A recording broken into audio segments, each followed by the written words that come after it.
Olá a todas, todos e todos. Bom, espero que estejam bem e eu agradeço por estarem aqui, assistindo a esse vídeo. Imagino que se você chegou até aqui é porque o tema te interessa de alguma forma, ou você tem curiosidade, ou você já pesquisa no assunto, ou você quer saber mais. Então, fico feliz em poder contribuir. Mesmo que minimamente, mesmo que apontando algumas referências, trazendo algumas indagações, algumas possibilidades de pesquisa, de métodos para os estudos históricos, por meio de uma metodologia e uma teoria tão importante que é a história conceitual, sobretudo para o campo maior da teoria da história. Bom, meu nome é João Marcelo, e o tema do vídeo e o tema do meu trabalho é história conceitual, a importância de refletirmos acerca das mudanças e permanências dos conceitos para os estudos históricos. Então, por que nos estudos históricos é tão importante a gente pensar o conceito, a gente pensar essa palavra que tenta transcrever, que tenta traduzir o fato, que tenta traduzir a coisa em si, a coisa que se vê, a coisa que se experiencia. Qual a importância de se estudar essa palavra, esse conceito? E qual a importância de saber que esse conceito ele pode mudar, ele passa por transformações? É interessantíssimo, porque geralmente a gente pensa que o conceito é uma coisa estagnada, parada, e ele não é. Ele está em constante mudança, conforme vai sendo utilizado, conforme vai sendo readaptado, relido, ele passa por modificações. E daí essa é a questão da importância da história conceitual, porque a história conceitual ela aponta que o conceito ele possui história. Se ele possui história, ele muda, ele evolui, ele se transforma, ele se adapta, ele se aprofunda, ele passa por mutações. Logo, existe uma história. E mais do que isso, ele catalisa, ele é um catalisador de mudanças também. E eu acho que isso é fundamental para os nossos estudos, sobretudo na teoria, porque a gente começa a perceber que o conceito ele permite que a sociedade mude, que a sociedade muda e também os fatos. Os fatos, no momento em que eles estão sendo traduzidos para uma palavra, eles se tornam parte dessa palavra, eles se tornam dependentes dessa palavra, porque o fato ele é uma coisa, A experiência é uma coisa, só que ela precisa da palavra, do conceito, para se tornar aquilo, para ser traduzido, para vir a existir, para poder ser interpretado. Logo, o fato não existe sem a palavra. E conforme a palavra se modifica com o tempo, o fato pode se modificar também, Mas, conforme eu for explicando, eu acho que vai ficar um pouco mais claro. Quero retomar, então, onde se inicia essa história conceitual, essa metodologia, esse estudo histórico. É na Alemanha, É uma metodologia e uma teoria histórica recente, não é tão antiga. Ela é recente, ela é moderna, Ela começa a ganhar espaço na Alemanha e depois em outros países, como na América do Norte, em outros lugares da Europa, até que chega no Brasil, onde estou. No Brasil hoje a gente tem importantes representantes e estudiosos acerca da história conceitual, como Marcelo Ganto Jasmin, João Ferri Júnior, Júlio Bentivoglio. A gente tem aí pessoas que de fato fazem estudos e tentam se debruçar acerca do que é a história conceitual e qual é a importância de se entender as mudanças dos conceitos para se entender a história. Mas a gente tem como principal representante da história conceitual, e isso, né, universalmente, Koselleck, né? Koselleck, esse daqui é um livro que eu acho importantíssimo para quem se interessa no tema, que se chama Histórias de Conceitos, né? Mas Koselleck, ele tem uma infinidade de trabalhos que abordam a questão do conceito, né? Que abordam a questão da mudança conceitual. E é justamente isso.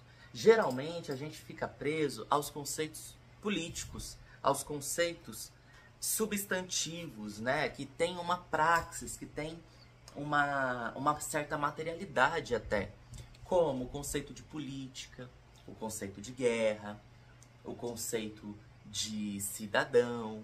Esses conceitos, eles já têm um campo muito claro em nossa mente, em nossos estudos, e a gente entende esses conceitos quase que como palavras comuns, porque quando a gente pensa neles, isso já remete a alguma coisa muito clara em nossa mente.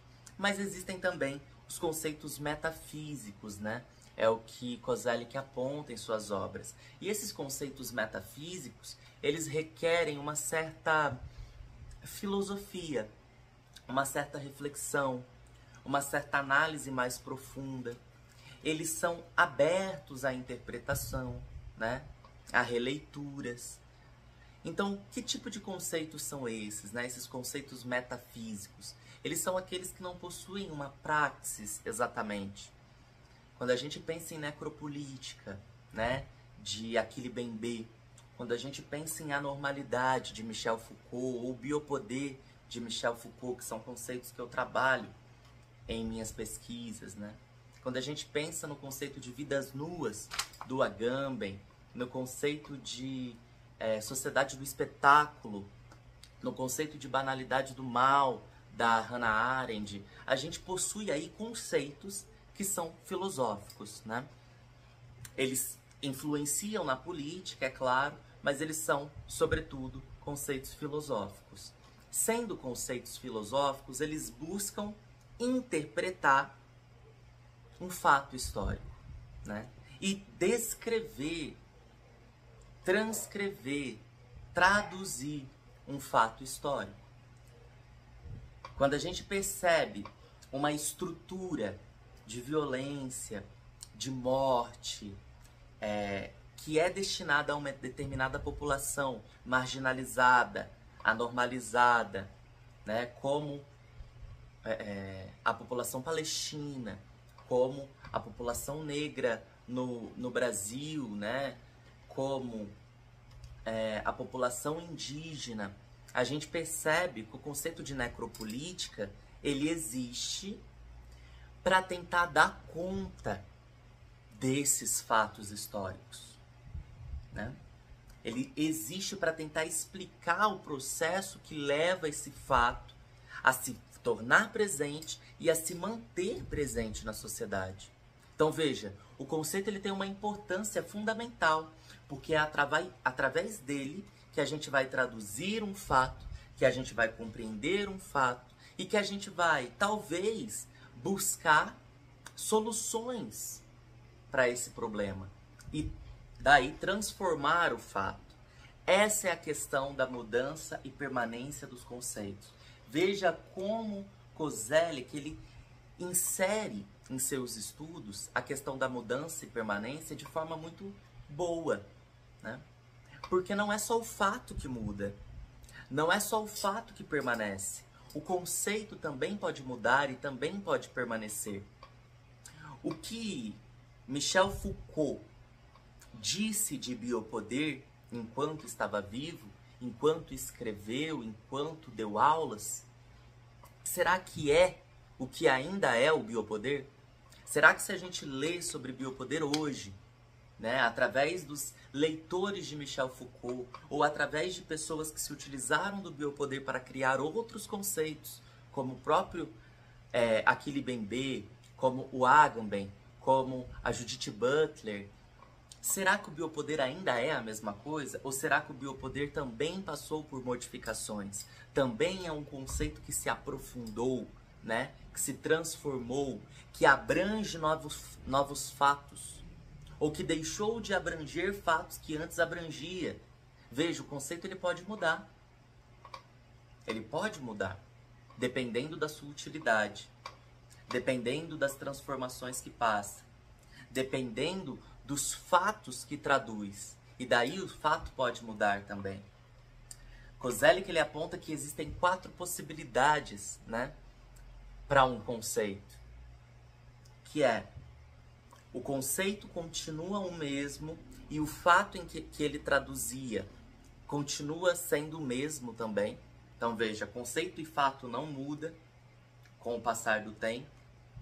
O conceito pode continuar o mesmo, mas o fato mudou. Então ainda se utiliza o mesmo conceito para abarcar novos fatos, para explicar novos problemas. É claro que Banalidade do Mal tentava analisar, né, a questão do nazismo e do extermínio judeu. Ele tentava analisar aquele momento histórico.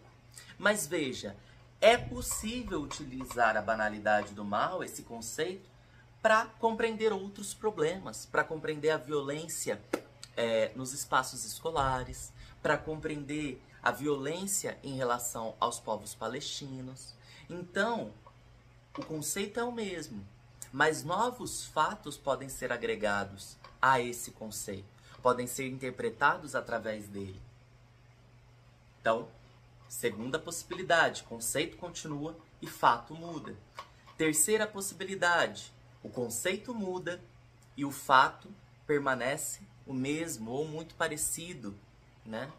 Então, existem vários estudos que pegam o conceito, readaptam, criam uma nova nomenclatura para ele, mas continuam interpretando o mesmo fato.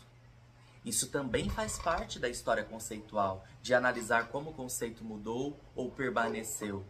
E o último fato, a última possibilidade é conceito muda e o fato também muda, ambos. Então vejam, existem 4 possibilidades dentro da história conceitual ao analisar um conceito.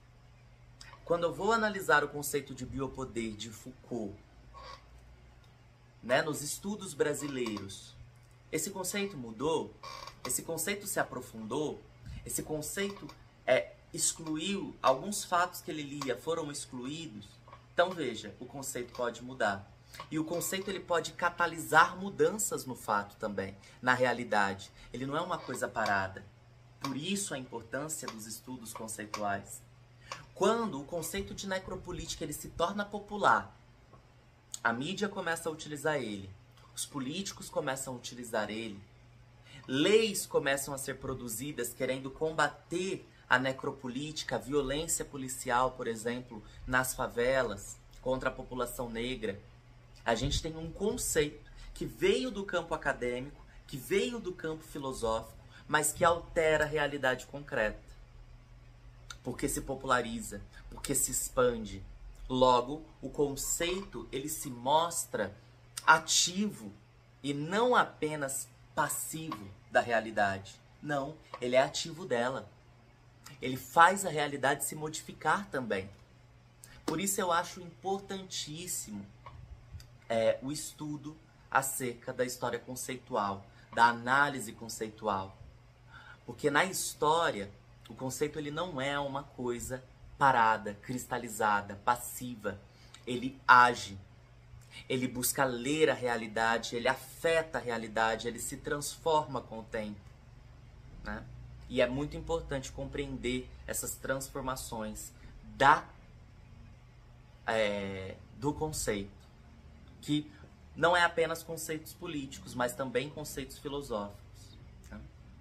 Espero que vocês tenham compreendido, que essa conversa tenha aguçado aí algumas dúvidas, algumas interpretações, e eu sugiro que vocês busquem, caso se interessem, por história conceitual, por referências, sobretudo Koselleck, né, seus leitores, para se aprofundar nisso e expandir essa análise. Um abraço.